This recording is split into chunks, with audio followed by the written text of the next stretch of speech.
Want to talk to you about these sailors that are in the Navy. They're going to be forcing sailors out of the Navy who refuse to get the COVID-19 vaccine. They will be discharged and face other administrative factors. Now, this is coming from Fox News, and what I want to say on this is that now they're forcing the military to get the vaccine.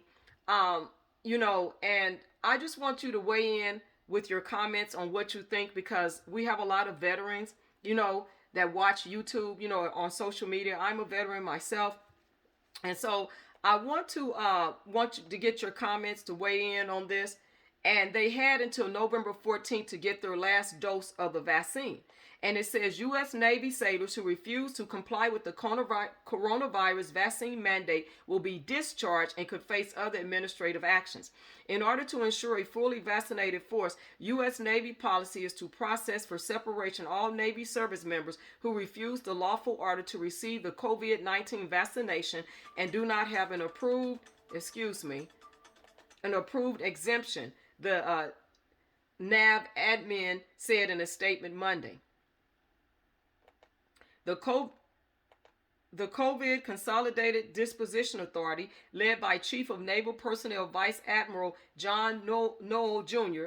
and Chief of Naval Reserve Vice Admiral John Mustin, will also separate sailors who fail to get the vaccine. Sailors who don't comply and are only separated for refusing the vaccine could receive as low as a general discharge under honorable conditions. But actually, that's not good for that to happen. If you know that you have an honorable discharge, and you're still in the service at that point, you haven't been discharged, to lose everything, that's bad. To almost lose everything. Who wants a general discharge?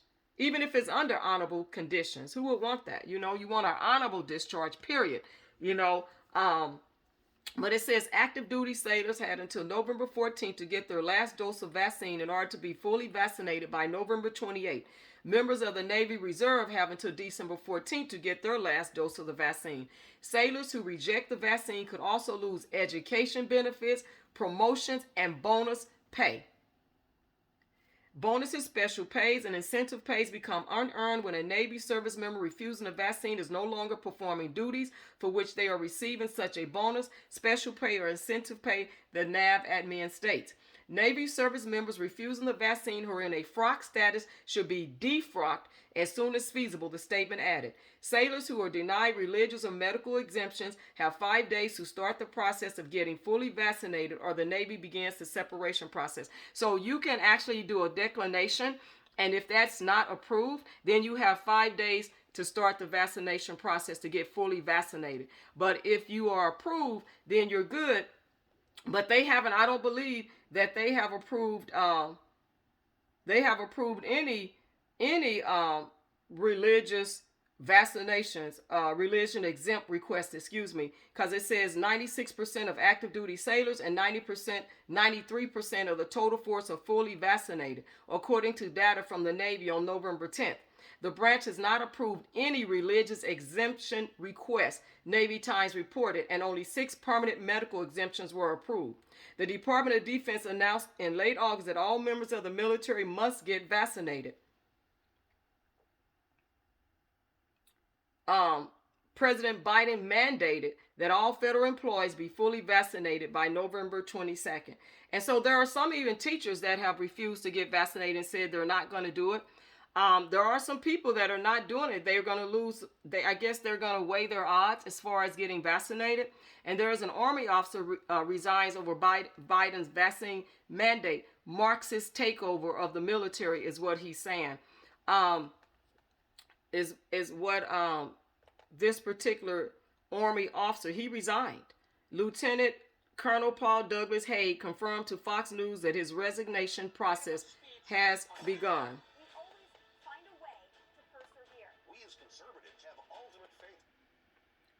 An Army Lieutenant Colonel's resignation letter is gaining attention on social media after he used it to protest the COVID-19 vaccine mandate and what he described as the Marxist takeover of the military. The resignation letter by Lieutenant Colonel Paul Douglas Haig, tweeted out by his wife and shared with Fox News that he was resigning from the Army after 19 years of service and foregoing his pension primarily because of the Pentagon's mandatory COVID-19 vaccination order for all U.S. military service members. 19 years. He had one more year to get, to retire. 20 years, wow. He says, first and foremost, I am incapable of subjecting myself to the unlawful, unethical, immoral, and tyrannical order to sit still and allow a serum to be injected into my flesh against my will and better judgment, Haig, who is stationed at Fort Bragg in North Carolina, wrote in the letter. It is impossible for this so-called vaccine to have been studied adequately to determine the long-term effects. The Centers for Disease Control and Prevention has said the vaccines are safe and effective. Haig listed multiple other reasons for his resignation, including what he views as an ideological Marxist takeover of the United States government at their upper echelons, and a complete lack of confidence in the Biden administration, which he blamed for the K-Ball terrorist attack last month that killed 13 U.S. service members.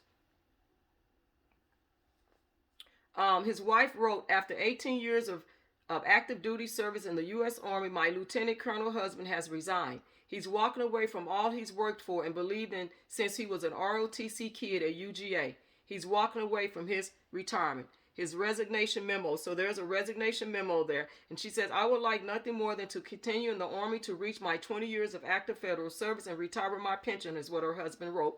However, I instead will join those who have served before me in pledging my life, my fortune, and my sacred honor to continue resisting the eternal and ever mutable forms of oppression and tyranny, both from enemies outside our nation's borders and those within. Haig's wife, Katie Phipps Haig, told Fox News her husband has submitted the letter on August 30 and that it has since been sent up his chain of command and appears to be going smoothly so far. She also sought to clarify some discrepancies in the letter that critics used in an effort to debunk the story. For instance, the letter is originally dated August 23rd, but the Kabul attack occurred 3 days later. Phipps Haig said her husband began drafting the letter on August 23rd, revised it multiple times, and forgot to change the original date before submitting it on August 30th. Phipps Haig also responded to skeptics on Twitter who asked why her husband didn't protest the multiple other vaccines he had to take in order to serve in the military. And she responded, he didn't resign over a vaccine, she responded. He said he felt the vaccine was being used as a political tool to divide and segregate Americans. He then went on to list many other reasons for his resignation, none of which have anything to do with vaccines. Haig confirmed to Fox News that his resignation process has begun and that he still stands by what he said. When reached for comment, Army spokesman Lieutenant Colonel Gabriel J. Ramirez told Fox News the U.S. Army does not comment on administrative actions. The Pentagon announced August 23rd that it is requiring all service members to get vaccinated against the coronavirus effective immediately. The decision came just days after the Pfizer-BioNTech vaccine became the first to get full regulatory approval by the Food and Drug Administration. Military lawyers have noted an uptick in calls from service members seeking to understand their rights in light of the mandate. On Monday, demonstrators organized by New Mexico Freedom's Alliance gathered at the Holloman Air Force Base Visitor Center to protest the mandate. The Alamogordo Daily News reported. So I would like you all,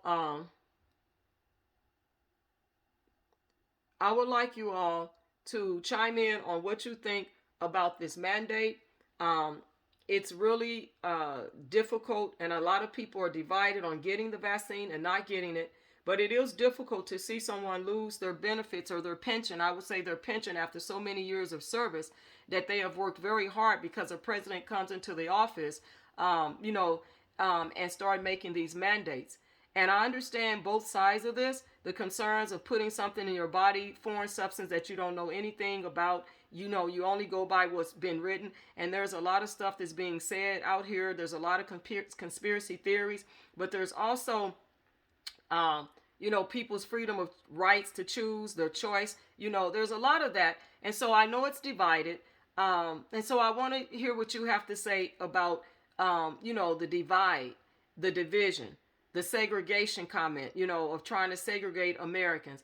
I mean, I'm a veteran.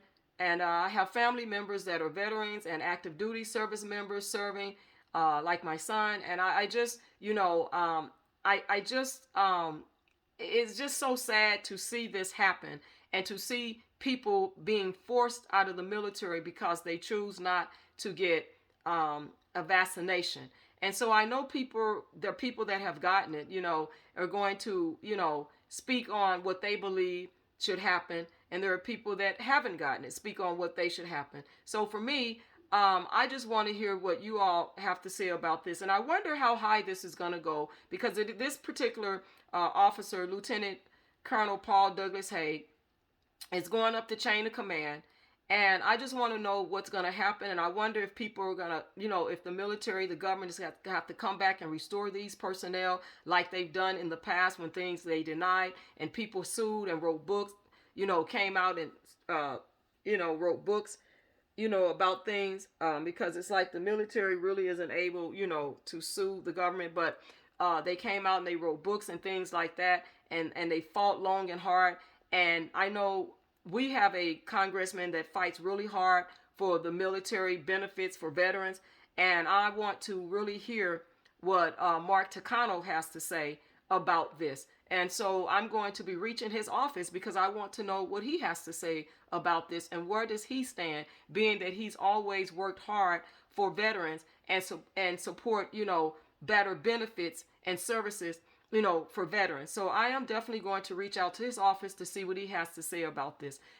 Because like I said, it is a division. It's divided, and there's a lot of stuff on both sides. And if you've never been in the military and you've never experienced it, it would be difficult for you to even probably, talk about it. But then if you have, I'm pretty sure you have some very good,